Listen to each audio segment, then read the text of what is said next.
This is a lily bulb, and these are some lily flowers. But what they don't have is pollen. So this is super exciting for cat lovers, for hay fever sufferers. You can now plant lily flowers in your garden. How exciting!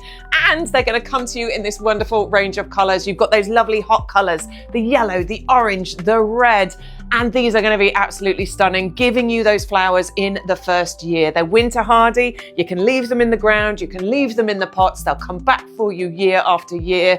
I can't wait to get these in my garden. I hope you're getting yours as well. Click on the link at the bottom of the video to buy yours today.